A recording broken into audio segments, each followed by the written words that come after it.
1.5 साल में अब मैं तोता बंद हो गया है, बरसाने की छोरी शुरू हो गया है। अब हमको लोग बोलते महाराज जी हमारे बालक भोजन नहीं करते जब तक बरसाने की छोरी नहीं सुने। मैंने कहा वाह चलो अच्छा, इसी बहाने किशोरी जी का नाम तो सुन रहे हैं, बरसाने का नाम तो सुन रहे हैं, बड़े होके कभी तो कहेंगे मैया ये बरसाना है क्या, लेके तो चलो एक बार। फिर लेके जाना उनको। हम तो 2-4 और ऐसे संकीर्तन बनाने वाले हैं कि जिनसे बच्चा भोजन करे, पढ़ाई करे, रोटी खावे, सो जाए। अच्छा है। तो हम तो प्रयास कर रहे हैं कि ये फोन राक्षस ना बने, ये देव ही बना रहे, पर ये होगा नहीं। बहुत जल्दी ये राक्षसत्व का रूप धारण कर लेगा, हमारे प्राण बसेंगे इसमें। ये अगर नष्ट हुआ तो कितने लोगों के प्राण आज भी हैं, आज भी कितने लोग ऐसे हैं संसार में जिन्हें भोजन ना दो पानी ना दो चलेगा, पर फोन अगर दूर कर लिया तो शायद प्राण चले जाए उनके। ये राक्षस हैं कलयुग के। इसलिए कभी वृंदावन जाए ना बंधुओं तो हमारे कहे से तटीय स्थान जाइएगा। तटीय स्थान में फोन अलाउ नहीं है, इलेक्ट्रिसिटी अलाउ नहीं है, पंखे अलाउ नहीं है, लाइट अलाउ नहीं है, मतलब आधुनिक यंत्र कोई भी अलाउ नहीं है वहां पर। दिए की रोशनी होती है, रेत बिछी है, दरी आदि, अभी सर्दियों में तो दरी बिछती है, नहीं तो गर्मियों में तो रेत में ही बैठते हैं। वहां पर शाम का रात्रि का समय होता है तो व्यक्ति का मुखमंडल दिखाई नहीं देता, शांति इतनी कि कोई कील भी गिर दे तो उसका स्वर आ जाएगा।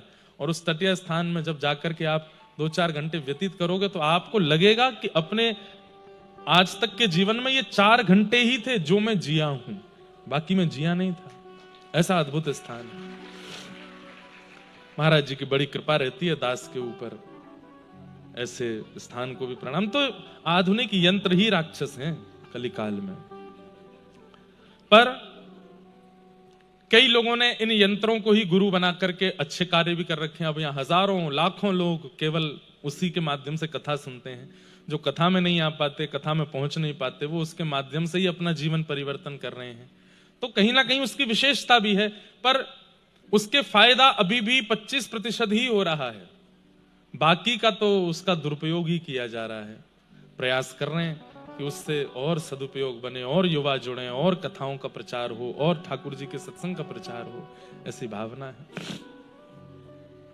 कल हम आप सब लोग रास का प्रसंग सुन रहे थे, और रास में देवादिदेव महादेव आदि सब पधारे और ठाकुर जी ने रास विहार किया। बंधुओं, आचार्य चरणों की माने तो 6 महीने तक रास चलता रहा, 6 माह तक। और वो 6 महीने भी हमारे आप वाले नहीं, ब्रह्मा जी के 6 महीने। ब्रह्मा जी का 6 महीना कितना बड़ा होता है सुनिएगा।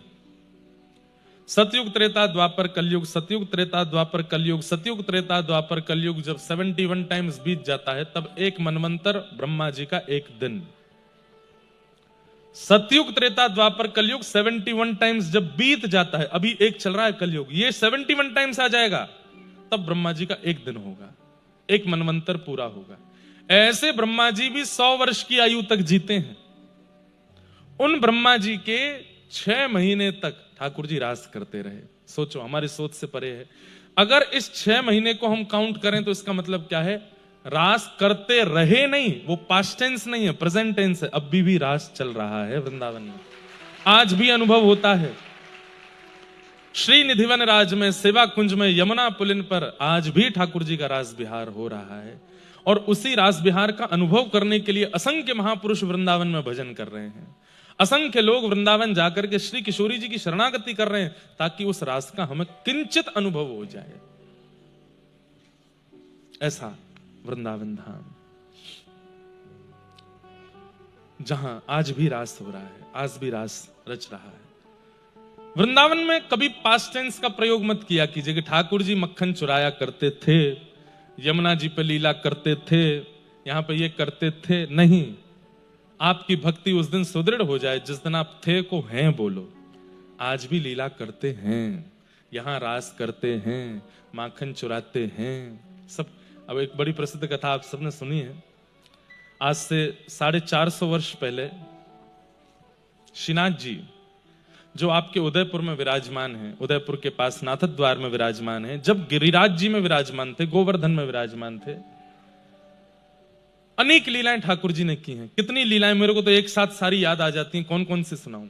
गोविंद स्वामी जी के साथ में, गोविंद दास के साथ में छुपम छुपाई खेलते थे ठाकुर जी।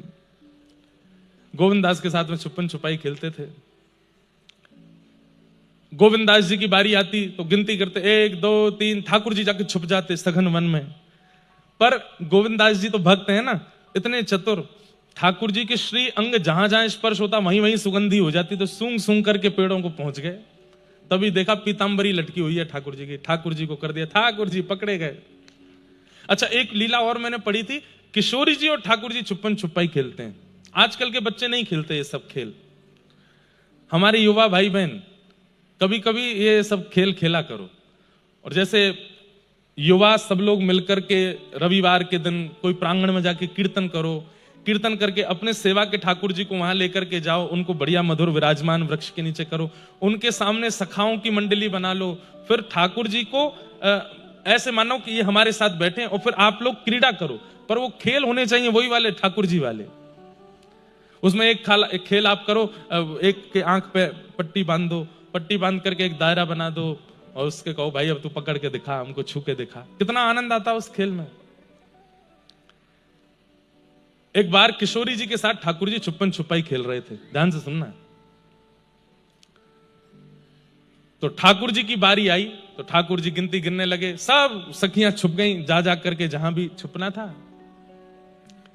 इतने में ही ललिता जी गईं ठाकुर जी के पास, बोले सुनो, बोले हाँ, हमारी किशोरी जी इतनी भोली हैं, सबसे पहले वही मिल जाएंगी आपको, तो देख करके भी अनदेखा कर देना। अगर आप जीत गए तो फिर देखना हम क्या करेंगे। बोले क्या करोगे, तुम्हारी वंशी चुरा लेंगे। ठाकुर जी बोले ये कोई खेल है? बोले कि हाँ यही खेल है, हम लोगों को ढूंढो, हम लोगों को। किशोरी जी सामने आके खड़ी भी हो जाए तो भी कहना हे श्यामा जी तुम कहां हो, मुझे तो दिख ही नहीं रहे, अरे किशोरी जी कहां चली गई। ठाकुर जी बोले ठीक है। अब किशोरी जी यहाँ पे बड़ी उत्सुक हैं कि श्याम सुंदर मुंह को ढूंढेंगे। एक पेड़ के ऊपर थोड़ी सी चढ़ गई हैं, पर जो वस्त्र धारण की है वहां की चुनरी नीचे लटक रही है, वो दिख ही रही है स्पष्ट की बैठी है वहां पे। अब ठाकुर जी यहाँ आंख बंद करके गिनती गिन के पीछे मुड़ के देखे, हम भाई मैं आ रहा हूं भैया, सब तो सावधान है जाइयो। अब सब सखियां इधर उधर, किशोरी जी सामने वाले पेड़ पे ही चढ़ रही हैं और नेक नेक से पत्तन में छुपा रही हैं अपने आप। ठाकुर जी बोले छुपो ना आवे, सामने ही बैठी हैं दिख रही हैं, और ललिता मुंह को देख रही है कि पकड़ी हो मत ने। कैसी सीधी है हमारी किशोरी जी। ठाकुर जी इधर उधर ढूंढ रहे हैं, उस पेड़ के नीचे से ही निकल रहे हैं। किशोरी जी मुंह पे हाथ धर के बैठी हैं, कहीं मुंह को पहचान नहीं जाए। ठाकुर जी जैसे पेड़ के नीचे से निकले तो वो चुनरी इतनी नीचे है कि ठाकुर जी के मुकुट को स्पर्श है। ठाकुर जी चुनरी उठा करके नीचे से जा रहे हैं। कहां हो किशोरी जी? अरे श्यामा जी मुंह को दिख नहीं रही हो। थोड़ी देर बाद किशोरी जी को लगी थक गए होंगे, मैंने एक सहज है जाऊं ताकि इनको दिख जाऊं। तो किशोरी जी ने एक नीचे आ गई। ठाकुर जी डोलते डोलते फिर लौट करके आए, देखिए तो और नीचे आ गई। तो ठाकुर जी फिर पूछे, अरे श्यामा जी तुम कहां चली गई हो? ऐसी निपुण हो खेल में, मिल ही नहीं रही हैं। अरे सबरी सखी तुम सब तो मुंह को दिख गई हो, पर ये श्यामा जी नहीं दिख रही है। किशोरी जी कह रही है, अरे श्याम सुंदर बेचारे व्याकुल है रे, मैंने एक और नीचे आ जाऊं। अंत में किशोरी जी नीचे आके खड़ी है गई हैं। तब भी ठाकुर जी सामने से जाते हैं, फिर मुड़ जाए, अरे किशोरी जी मेरी श्यामा जी कहां चली गई तुम? किशोरी जी बोली अब तो लगे नाटक हीरो है, मैं तो सामने ही खड़ी हूं। किशोरी जी सामने जाकर के खड़ी हो गई, और खड़ी होकर के बिल्कुल स्पष्ट सामने आकर के खड़ी हो गई। तब भी ठाकुर जी, अरे मेरी श्यामा जी तुम कहां चली गई, मुंह को दिख ही नहीं रही हो। ललिता विशाखा दोनों ने आकर के, हमारी किशोरी जी जीत गई, हमारी श्यामा जी जीत गई। अरे तुम यहां खड़ी, मुंह को तो दिखी ना, इतनी देर है गई, अरे मैं तो ढूंढ ही नहीं पायो। अरे श्यामा जी या खेल की तो स्वामिनी आप ही हो। अब चलो आप गिनती गिनो और मुंह को ढूंढियो, ठीक है? बोले हाँ। अब किशोरी जी गई वहां पे 1 2 3 ऐसे गिनती गिन रही है। ठाकुर जी बोले अब मैं चढ़ूंगा पेड़ पे। जैसे पेड़ पे चढ़ने लगे, ललिता जी आई, सुनो हमारी किशोरी जी ज्यादा श्रम नहीं करें, ऐसे खड़े होना कि नेक में मिल जाओ। ठाकुर जी बोले ये कोई खेल है? मैंने तुम्हारी एक बार बात मानी, नहीं ढूंढी ना वो, अब मुंह तो छुपन दो। बोले ना, ऐसे खड़े हो कि किशोरी जी को 2 मिनट में ही दिख जाओ। ठाकुर जी बोले ठीक है। तो एक पेड़ के पत्नी सी उसकी तनी है, वही के पीछे ठाकुर जी छुप गए। यहाँ तक कंधा भी दिख रहे हैं, पीताम्बरी भी दिख रही, सब दिख रहा। किशोरी जी 10 तक गिनती गिनने के बाद जैसे ही पीछे देखो, अरे श्याम सुंदर तुम कहां हो? ठाकुर जी बोले अब इतने में ना दिख रहा हूं मैं, न कौर पेड़ से इधर, अरे श्यामाजू इतकू हूं। किशोरी जी अरे मैंने पकड़ लिए। सब सखियां बोली अरे 2 मिनट में ही जीत गई। चलो श्याम सुंदर प्रणाम करो हमारी किशोरी जी को, या खेल की अग्रगण्या तो हमारी स्वामी जी हैं। जी स्वामी जी आप ही हो, सब खेलन में मुखिया आप ही हो, हम तो कुछ ही ना है। ऐसे हमारे श्याम सुंदर। तो ये खेल कभी कभी अपने घर के ठाकुर जी को जब वो निवृत्त हो, आप भी फ्री हो, छत पे ले जाओ, कहीं बगीचे में ले जाओ, कहीं ले जाओ, 2-4 बालकों के झुंड ले जाओ और बढ़िया ठाकुर जी का भोग प्रसाद करके ठाकुर जी को बढ़िया बैठाओ और फिर उनके सामने उनके जैसे ही खेल खेलो, ठाकुर जी को सुख प्रदान करो। हम तो बड़े अपने लाल जी को खूब आनंद कराते हैं, ऐसे खूब खेल खेलते हैं एकांत में। तो ऐसे हमारे वृंदावनेश्वरी श्री राधा रानी है। आज भी ठाकुर जी लीला कर रहे हैं, आज भी रास वृंदावन में हो रहा है। बस दर्शन करने के लिए गुरु कृपा की दृष्टि चाहिए, आज भी अनुभव हो जाता है। आपको क्या लगता है जिन महापुरुषों को आप प्रणाम करते हैं उन्होंने ठाकुर जी का अनुभव नहीं किया होगा? निश्चित किया है, उनको अनुभव होता है। इसीलिए उनकी वाणी, उनका दर्शन, उनका स्वरूप, उनका वांग्मय सब कुछ हमें इतना आकर्षित करता है, क्योंकि उन्हें ठाकुर जी दिख चुके हैं, ठाकुर जी का अनुभव हो चुका है। ठाकुर जी आज भी रास बिहार ब्रज में कर रहे हैं। आज कथा क्रम बहुत है, हम जल्दी जल्दी अब सब क्रमों को जो विशेष लगेगा उस पर थोड़ा विस्तार करेंगे। वैसे तो सब विशेष है, श्रीमद् भागवत जी में कुछ भी ऐसा नहीं है। अब आगे एक गीत आता है, इसका अगर हमने विवेचन करना प्रारंभ किया तो 4 यहीं बजेंगे। इसका नाम है युगल गीत। आहा बहुत सुंदर है। वाम बाहु कृत वाम कपोलो वलगित भ्रूरधरार्पित वेणुम कोमलांगुलिभिराश्रित मार्गम गोप्य ईरयति यत्र मुकुंद। श्रीमद् भागवत का एक गीत है, जैसे गोपी गीत है वैसे ही इसका नाम है युगल गीत। युगल गीत में क्या है? गोपियां आपस में ठाकुर जी की रूप माधुरी की आपस में चर्चा कर रही हैं और वो चर्चा इतनी मधुर है, शुकाचार्य जी ने इस पूरी चर्चा को गीत का नाम दिया। बंधुओं, ठाकुर जी 3 प्रकार से वेणु रव करते हैं। मुरली, वंशी और वेणु 3 हैं एक ही, पर उनका बजाने का, उनको धारण करने का तरीका सबके लिए अलग अलग है। समझिएगा बात को बहुत ध्यान से, इधर देखिए। मुरली, वंशी और वेणु। मुरली ठाकुर जी बजाते हैं तो दोनों जो हाथ हैं ठाकुर जी के वो अधर से नीचे रहते हैं और वंशी ऐसे लेटी रहती है। ये ठाकुर जी का मुरली वादन है। बिल्कुल अधर के ही बगल में दोनों जब भुजा आ जाती हैं, ये ठाकुर जी का वंशी वादन है। और जहां ठाकुर जी का मुखमंडल बाम दिशा में ऐसे झुक जाए और दोनों हस्तकमल ऊपर आ जाएं और वेणु यहां अधर पर हो, इस प्रकार से हो, तो समझो वो वेणु वादन है। ठाकुर जी मुरली बजाते हैं ब्रजवासियों के लिए, गैयाओं के लिए, मतलब सबको जो सुनाई देती है वो है मुरली।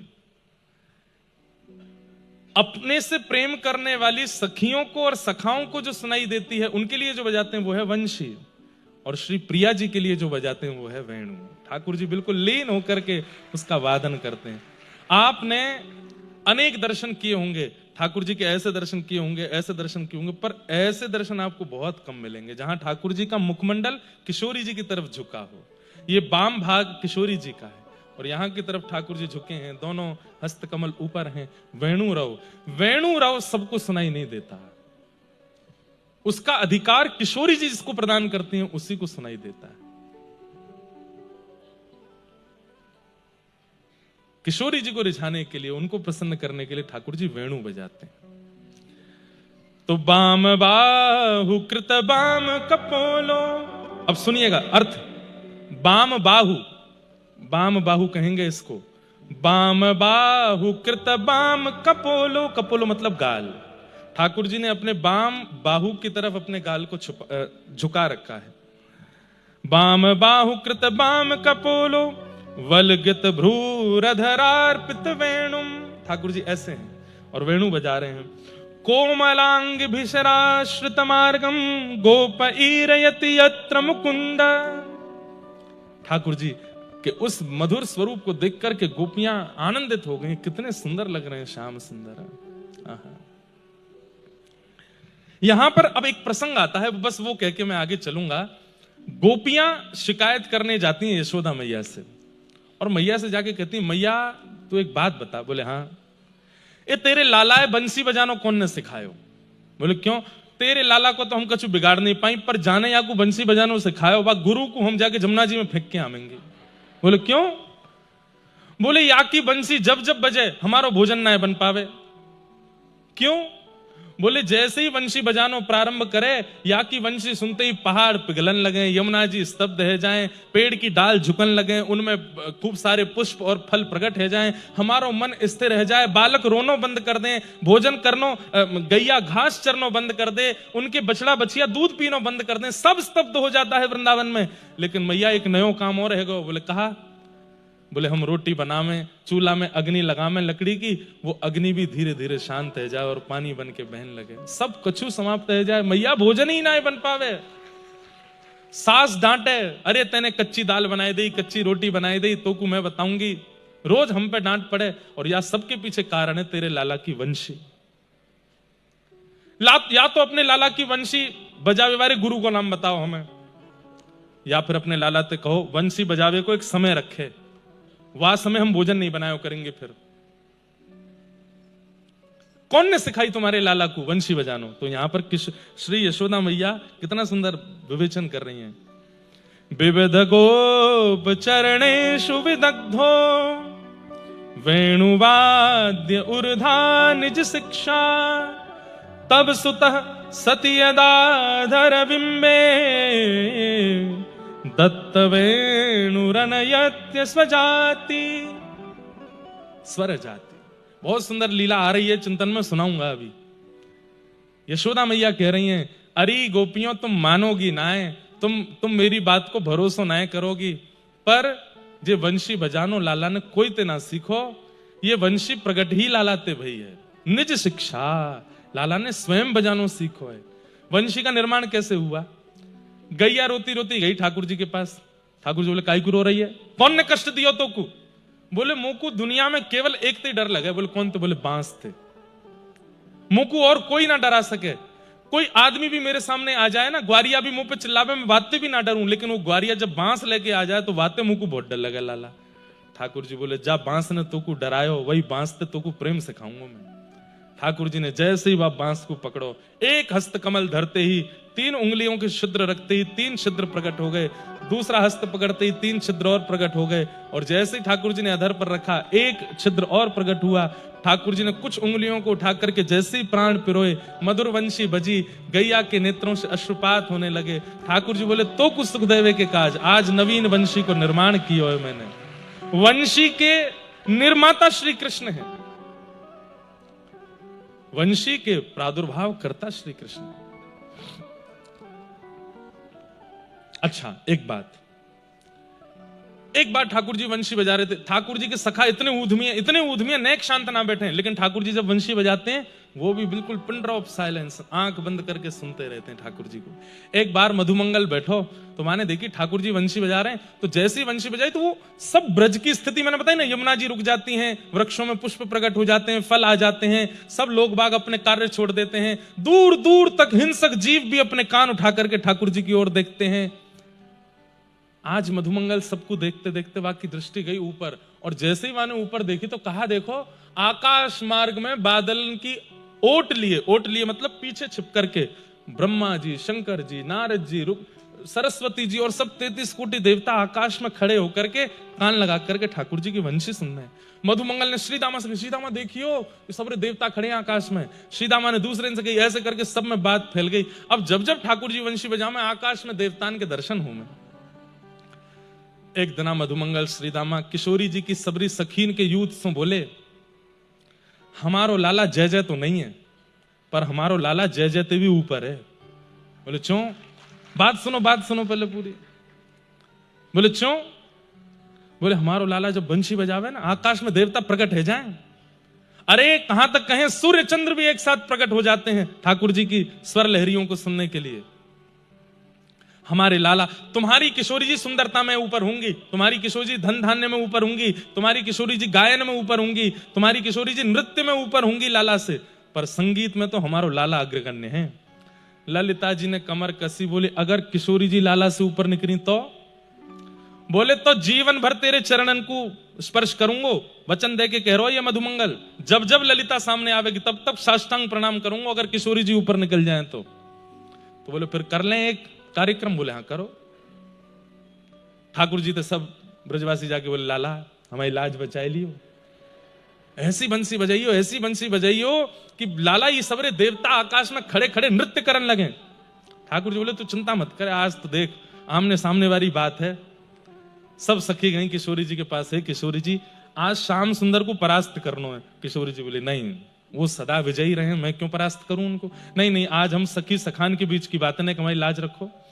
तो किशोरी जी वीणा बजाती हैं, किशोरी जी वीणा बजाती। अच्छा, अभी कुछ समय पहले रेवासा धाम में कथा थी पूज्य मलुक पीठ वाले महाराज जी के सानिध्य में, तो महाराज जी ने वहां पर एक कितनी सुंदर बात बताई। बोले इंद्रेश जी, त्रेता में श्री जानकी जी वंशी बजाती हैं और राम जी वीणा बजाते हैं। तो वहां जानकी जी की वंशी सुनकर के राम जी मोहित हो गए और राम जी की वीणा सुनकर के जानकी जी मोहित हो गई। तो राम जी ने कहा देखो, शिक्षा प्रदान करने के 3 तरीके होते हैं, शिक्षा लेने और प्रदान करने के 3 तरीके होते हैं। पहला, गुरु जी की सेवा करो और उनसे शिक्षा ग्रहण करो।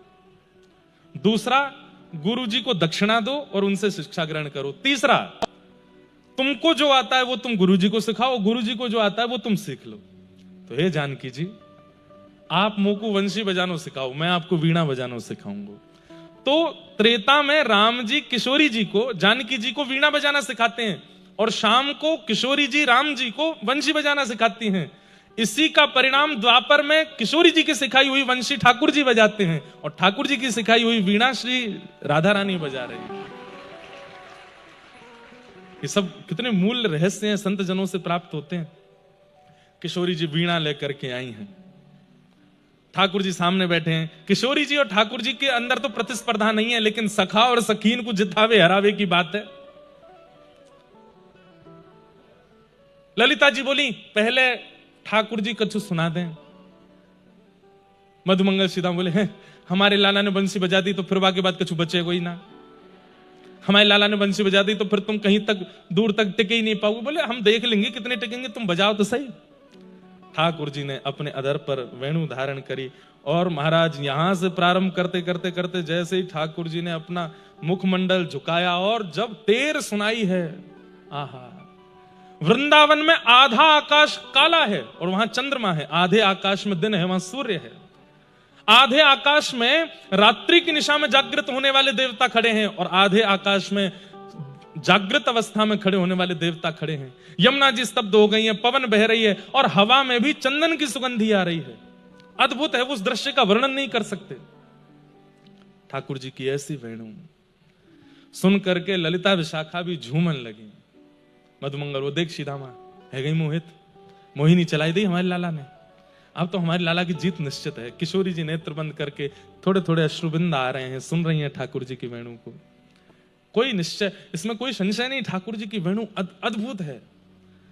थोड़ी देर बाद जब ठाकुर जी ने वेणु रव विश्राम किया तो सब पूछने लगे क्यों विश्राम कर दिया, और बजाओ। पर ठाकुर जी तुरंत कहते हैं बैठ जाओ। किशोरी जी वेणु बजाएंगी, अरे नहीं वो कहा बजाएंगी, वीणा। किशोरी जी बंसी बजा रही, बैठ जाओ बैठ जाओ बहन बैठ जाओ। सबने प्रार्थना करी, हे श्यामाजू अब आप बजाओ। किशोरी जी ने जैसे ही वीणा धारण की है और वीणा धारण करके अपनी कोमल उंगलियों से उसके तारों को आच्छादित किया है और जैसे ही दूसरे हस्त कमल से एक झंकार मारी है, एक झंकार में ही पूरा ब्रह्मांड झंकृत हो गया। ठाकुर जी की वेणु रव से तो आकाश में देवता प्रकट हुए थे, लेकिन किशोरी जी की एक झंकार से ब्रह्मांड का भेदन हो गया। सारे देवता पृथ्वी पर आकर के गिरे, सन्मुख प्रकट हो गए। ब्रह्मादि देवता सब हाथ जोड़ करके किशोरी जी के चरणों में वंदन करने लगे। ठाकुर जी नृत्य कर रहे हैं, विजय हो जय जय हो हमारी श्री जी की विजय हो। और जो विजय माला थी जिसके गले में पहना थी। ठाकुर जी ने बिना श्रीदामा मधुमंगल से पूछ सीधे लेके गए किशोरी जी गले में पहनाई दी। बोले आपकी विजय हो श्री जी, आपकी जय हो। हमारी किशोरी जी जीत गए। ऐसे हमारी व्रज की लीलाओं में ठाकुर जी अनुग्रह कराते हैं। ये प्रिया प्रियतम की मधुर बड़ी बड़ी लीलाएं हैं, सुंदर सुंदर लीलाएं हैं, जिन लीलाओं को सुनकर के कह करके संत जन ऋषि जन आनंदित होते हैं, निमग्न होते हैं भाव में। बहुत बहुत ज्यादा भाव में प्रसंग है, इसलिए मैं बिल्कुल सूक्ष्म कह करके निकल जाऊंगा आगे, क्योंकि इसमें प्रवेश करने के बाद मैं खुद नहीं निकल पाता। अक्रूर जी महाराज वृंदावन गए। वृंदावन जाकर के यशोदा मैया, नंद बाबा सबसे बताई कि हमारे यहाँ धनुर्यज्ञ में लाला कृष्ण को और बलराम को सम्मानित करने के लिए कंस ने बुलाया है। सब ब्रजवासी बोले हमारे लाला को कोई सम्मान नहीं चाहिए, जे नहीं जाएगा। अक्रूर जी ने ठाकुर जी की ओर देखा, बोले आपकी आगे की लीला कैसे संपादित होगी फिर? तो ठाकुर जी नाटक करने लगे। अच्छा मुझे तो बिना पूछे ही कह दी आपने कि मुझे सम्मान ना चाहिए? मुझे तो चाहिए सम्मान। मैंने अघासुर मारो, बकासुर मारो, धेनुकासुर मारो, गिरिराज जी उठाए, कालिया नाग, तुम सबन ने तो मेरी कोई महिमा गाई ना। इतनी बार मैंने ब्रज की रक्षा करी, बाकी बाद भी जो सबरे ग्वाल बाल और सबरे ब्रजवासी मोतो ऐसे बात करें। कभी तुमने यूं कही कि लाला तेरी कृपा से हमारा ब्रजमंडल जीवित है, सुरक्षित है? ठाकुर जी मन से नहीं बोल रहे हैं ये बात। कई बार ऐसा होता है ना कि हम प्रेमी को वास्तविकता नहीं बताना चाहते, तो हम अपना ही स्वरूप बिगाड़ के उसके मन से खट्टा, उसके मन को खट्टा कर देते हैं ताकि हमको दूर भेजे। ये प्रेम का स्वभाव होता है, हम उसको वास्तविकता नहीं बता रहे हैं। ठाकुर जी कह रहे हैं मैं ब्रजवासियों को वास्तविकता कैसे बताऊं? तो अपने ही स्वरूप को ऐसा कर लेता हूं कि इनके मन में मेरे प्रति खटास आ जाए। ठाकुर जी कह रहे हैं तुमने कब मेरी महिमा गाई? कितनी बार मुंह को माला लाके पहनाई कि लाला तेने हमारे व्रज की रक्षा करी, कालिया नाग भगाई दियो, यमुना जी को जल पीवे लाए कहो। अरे इंद्र ने कोप कियो, अपनी इकन्नी उंगली पर गिरिराज जी 7 दिन 7 रात्रि तक खड़ो रहो। कोई ने आके पूछी मोते कि लाला तू को पीड़ा तो नहीं है, तू को दर्द तो नहीं भयो? सब ब्रजवासी चकित खड़े हैं। लाला, हमारे मन में ऐसी बात नहीं कि लाला को सम्मान की इच्छा है या लाला को हमसे सुनवे की इच्छा है। लाला तू तो ये सब बातें हमारे मन में आई नहीं। क्यों नहीं आई? दुनिया में कोई को बालक अच्छो काम करे, सब बाको इतनो प्रशंसा करें, मेरी कोई ने करी? आज जब महाराज कंस मुंह को सम्मानित करवे के काज बुला रहे हैं, मुंह से बिना पूछे ही सब मना कर रहे हो, हमारे लाला को सम्मान नहीं चाहिए? मुझे तो चाहिए और मैं जाऊंगा। सब ब्रजवासियों के नेत्र सजल हो गए। बोले लाला हमारे मन में ऐसी भावना नहीं, हम तो चाहें कि हमारे लाला को खूब सम्मान मिले। ना चाहो तुम लोग तभी तो मना कर दे। मैं जाऊंगा और सम्मान लेके आऊंगा। सब ब्रजवासी कह रहे हैं कि ये हमारो कृष्ण नहीं है, ये हमारो लाला नहीं बोल रहा, ये कोई और है। ठाकुर जी मनी मन रो रहे हैं फूट करके। ब्रजवासियों के चित्त में ये कसक डालनी पड़ रही है ठाकुर जी को, नहीं तो नहीं जा पाऊंगा मैं ब्रज से। यशोदा मैया ने गोद में उठाए ठाकुर जी। शाम का समय है, कल सुबह जाना है। लाला मैंने तो तुमको कभी सम्मान की इच्छा की बात कभी बताई नहीं, फिर आज तो सबके सामने ऐसे क्यों बोलो कि मुझको सम्मान चाहिए? मुझे याद है लाला, मैंने 11 वर्ष में अपने पुत्र को ऐसी शिक्षा तो नहीं दी कि वो कभी सम्मान की इच्छा रखे। ठाकुर जी मैया की गोद से भी जानबूझ के उतर गए। बोले हाँ मैया, तू भी ना चाहे दुनिया की मैया अपने बालकन को सम्मान करा, मैं अपने बालकन को, तू तो मोया घर में ही बूढ़ो कर लेगी, यहां तो बाहर ही ना जान दे, यहीं बैठा के रखे, कछु करन ना दे। यशोदा मैया का हृदय भी भारी हो गया। बोले कि मेरो कन्हैया बोल रहा है, मेरो कृष्ण बोल रहा है। और ठाकुर जी ये सब बोल करके फिर एकांत में जाते हैं, दाऊ दादा को लेके जाते हैं, क्योंकि वही है एकमात्र जो सब जानते हैं। और उनसे कंठ लग करके रोते हैं, दादा मेरे प्राण निकरवे के है रहे, मैं कैसे बात कर रहा हूं इन सबंसों पर, मुंह को करना पड़ रहा है। दाऊ दादा तुम संभालो मुंह को। दाऊ दादा अपने रूप में आ जाते हैं, शेष नाग बन जाते हैं। हे श्रीमन नारायण, आप परमात्मा हैं, आप जगत नियंता, जगदाधार, विश्वनाथ हैं, आप जगदीश्वर हैं। इस प्रकार आपका ये रुदन करना, व्याकुल होना, ये आपकी छवि मेरी नजरों में धूमिल कर रहा है। अरे होने दे छवि धूमिल, मैं इन ब्रजवासियों के बिना कैसे रहूंगा, यशोदा मैया के बिना कैसे रहूंगा? ये मधुमंगल श्रीदामा मर नहीं जाए कहीं मेरे बिना। दाऊ दादा आप तो सब जानते हैं, कोई ऐसी योजना नहीं बन सकती? बोले कैसी? कि परमात्मा की पदवी कोई और संभाल ले, तीनों लोग कोई और संभाल ले, और मैं सदा के लिए इस वृंदावन में ही बस जाऊं, इन ब्रजवासियों के बीच में, मुझे नहीं जाना यहां से। दाऊ दादा ऐसा कुछ है सके? शेषनाग हैं, शेष तत्व हैं, जीवाचार्य हैं दाऊ दादा, अपने स्वरूप में प्रकट हो गए, ठाकुर जी की स्तुति गाने लगे। नहीं नाथ, इस प्रकार की भावना, आपको आगे लीला के लिए आगे जाना पड़ेगा, मैं हूं ना साथ में, मैं चलूंगा, कोई और रास्ता बचा नहीं है। आज पहली बार परमात्मा प्रेम के घेर में घिर गए हैं और सोच नहीं पा रहे हैं मैं क्या करूं।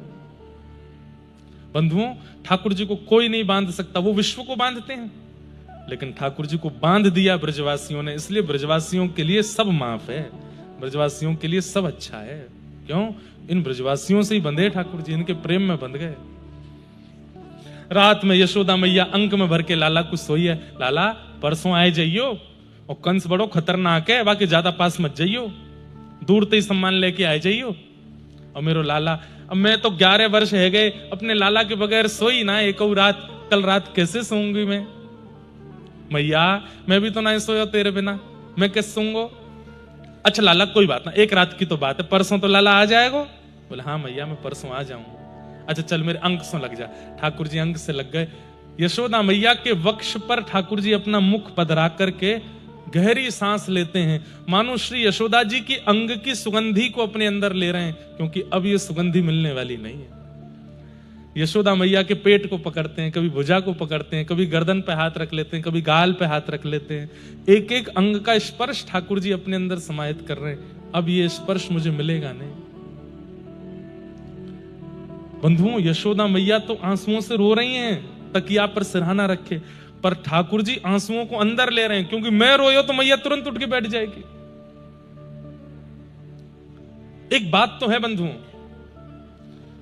विश्व ने पूरे भक्तों का दुख गाया, मीराबाई का दुख सबने सुना, नरसिंह मेहता का कष्ट सबने सुना, सूरदास जी की पीड़ा सबने सुनी, जनाबाई का कष्ट सबने सुना, अरे यशोदा जी का कष्ट सबने गाया, किशोरी जी का भी विरह सबने गाया, गोपियों का विलाप सबने गाया, पर कृष्ण का विरह किसी ने, सबने नजरअंदाज कर दिया।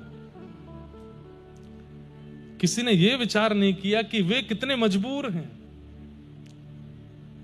उनकी पीड़ा कितनी है। बंधुओं एक बात बोलें, पीड़ा हो और आप रो दो तो समझो आपने पीड़ा का 20% भार हल्का कर लिया।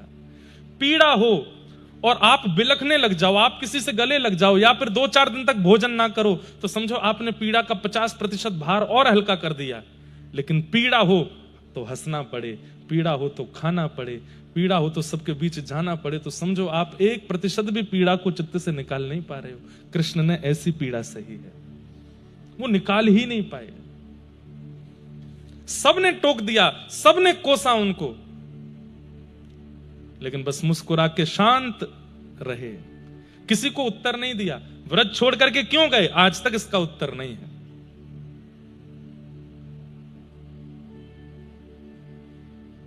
ठाकुर जी प्रातःकाल का समय, नेत्रों में भयंकर आंसू भरे हैं, लेकिन बार बार पहुंचते हैं कि मैया को दिख नहीं जाए। और जैसे एक बालक पहली बार किसी मेले में जाता है उत्साह में, उतने उत्साह में कृष्ण भरे हैं। आज मुझको सम्मान मिलेगा और सबके आगे मैया मैं कैसा लग रहा हूं, बोले मैया कह रही बहुत अच्छा लग रहा है लाला।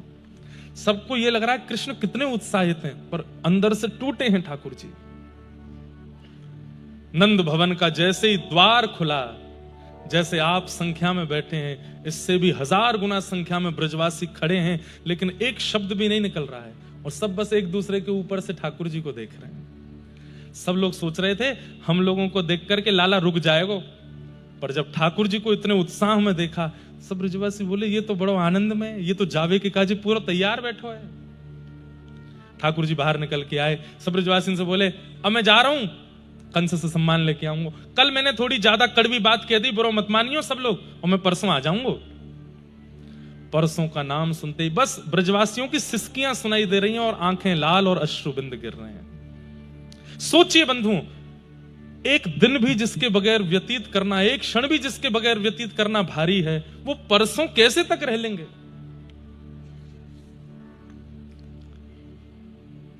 सब ब्रजवासियों के सामने से ठाकुर जी प्रणाम करते हुए निकल गए। किशोरी जी के पास गए, हे श्यामा जी, आप तो सब जानते हैं, मुझे लीला के लिए आगे जाना पड़ेगा, मुझे आज्ञा दीजिए, अब मैं आगे लीला में प्रवेश करूं। किशोरी जी बोली, मुझे क्या बोलना चाहिए ये बता के जाओ, इसका उत्तर मैं क्या दूं? क्या मैं ऐसा कह दूं कि आप अपनी लीला अच्छे से संपादित करो? अगर मैं ऐसा कह देती हूं कि आप लीला अच्छे से संपादित करो, ये प्रेम का स्वरूप नहीं है।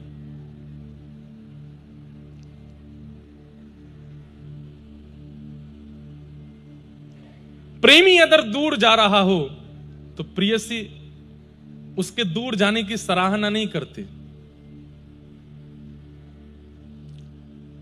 तो मैं ऐसा तो नहीं कहूंगी कि आप जाओ, अच्छे से जाओ। और अगर मैं ऐसा नहीं कहती हूं तो फिर भी मेरा प्रेम यहां खंडित हो जाएगा कि मेरा प्रेमी किसी विशेष कार्य के लिए जा रहा है और मैं उसको सराहना ही नहीं कर रही हूं। इसका उत्तर मुझे क्या देना चाहिए? मुझे बोल के जाइए, मुझे बता के जाइए कि मैं सराहना करूं, रोकूं, टोकूं, क्या करूं मैं?